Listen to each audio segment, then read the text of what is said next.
What if I told you that one quiet decision I made years ago changed not only how my home feels, but how I feel about time itself? I'm not talking about a cleaning routine or a new organizing system. I'm talking about something deeper, a small agreement I made with myself that helped me stop fighting the passage of time and start moving with it. Something that gave me more rest, more clarity, and a kind of calm I didn't know I was missing. If you've been feeling a little tired lately, if the thought of keeping up with everything feels heavier than it used to, if you sometimes look around your home and feel like it asks too much of you now, this video is for you, not to add more to your life, but to help you see what you can let go of. Tip 1. I stopped decorating for the seasons. This was the rule that started everything. For many years, I changed my home with the calendar.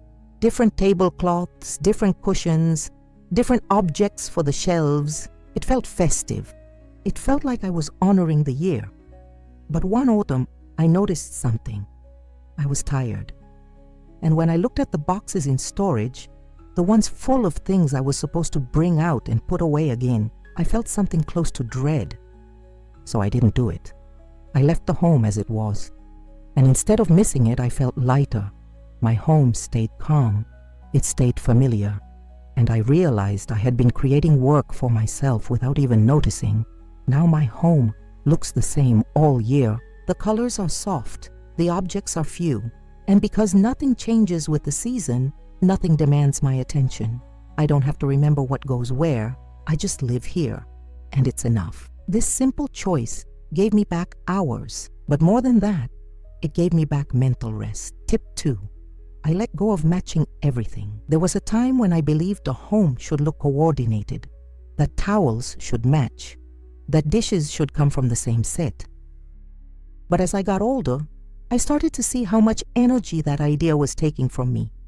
If a towel wore out, I felt I had to replace the whole set. If a plate broke, I worried about finding the exact match. And if I couldn't, I felt like something was incomplete. One day I stopped. I started using what I had, a towel from one set, a plate from another, a mug someone gave me years ago. And instead of looking messy, it looked lived in. Now when something breaks, I replace only that one thing.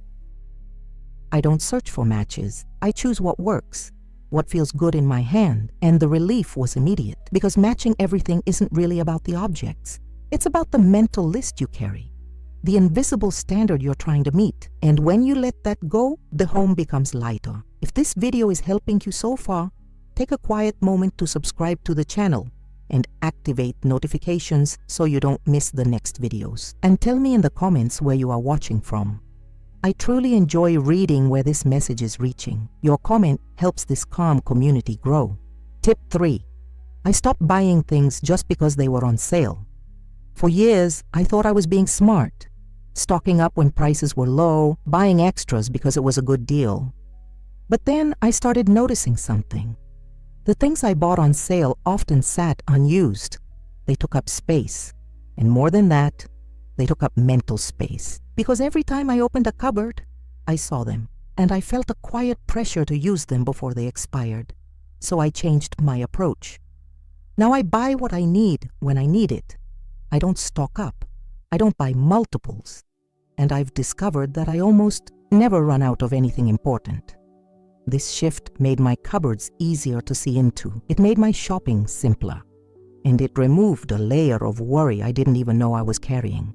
Because a good deal isn't actually a good deal if it creates clutter, or if it fills your home with things that don't serve the life you're living right now. Tip 4. I started putting things away immediately. This sounds almost too simple, but it changed everything.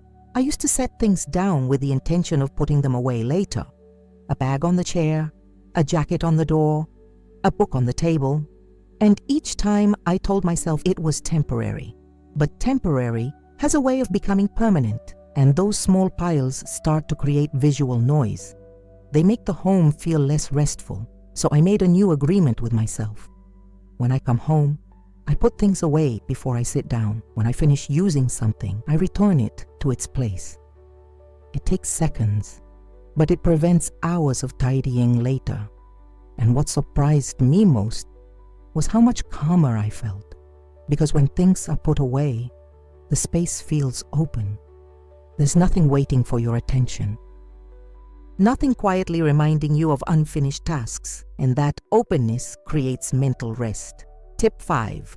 I stopped saving things for special occasions. I used to have a drawer full of things I was saving. Nice candles, good soap, a tablecloth I loved. I told myself I was waiting for the right moment. But the years passed, and those moments never quite came. And those beautiful things just sat there. One afternoon, I realized something.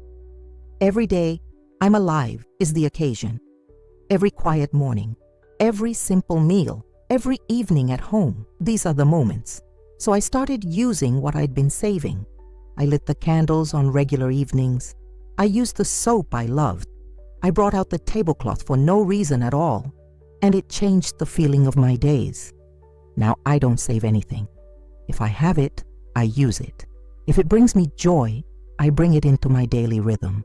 Because the idea of saving the good things for later is really the idea that now isn't good enough. And I don't believe that anymore. Your life right now, the one you're living today, it's worthy of the good soap, the soft towel, the candle that smells like home. Tip 6. I stopped feeling guilty about rest. I grew up believing that rest had to be owned, that sitting down meant you were finished with your tasks. But everything else is never done. There's always something more. And if you wait until it's all finished before you rest, you never rest at all.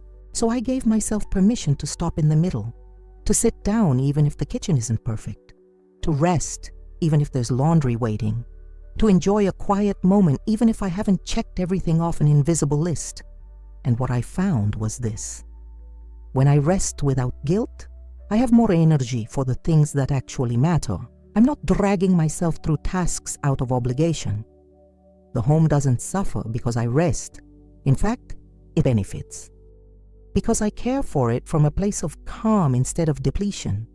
If you're tired, rest. You don't need to justify it. Your rest is not a reward, it's a necessity. Tip 7. I started asking what I could remove instead of what I could add. For most of my life, when something felt off in my home, I thought the solution was to add something, a new organizing bin, a better system. But over time, I realized that adding more things rarely solved the problem. Because the problem wasn't that I didn't have enough. The problem was that I had too much. So I started asking a different question. Not what can I buy to fix this, but what can I remove to make this easier? When the bathroom felt cluttered, I didn't need better storage. I needed fewer products. When the kitchen felt overwhelming, I didn't need more organizers. I needed fewer dishes. Removing things creates space, but it also creates clarity because every object you own asks something of you. It asks to be stored, to be cleaned, to be remembered. Now when something feels heavy, I look for what I can take away, not what I can add, and that shift has made my home lighter. Here's what I've learned. Getting older doesn't mean keeping up with everything the way you used to. It means letting go of what no longer serves you. The rule I made wasn't really about the home. It was about honoring where I am now. About recognizing that I don't have the same energy I had 20 years ago. And that's not something to fix, it's something to respect. When you stop trying to maintain a version of life that no longer fits, something opens up. You start moving with your days instead of against them, and the home becomes a place that supports you. Small changes help a home breathe better. If you enjoy these simpler solutions and want to learn homemade recipes and habits that truly make daily life easier, I've put together a special material with many practical ideas. The link is in the pinned comment. If it feels right for you, just take a look. Before you go, I'd love to hear from you. What's one thing in your home that feels lighter now than it used to? Share in the comments. I read them all. Thank you for being here, for listening. I'll see you in the next video.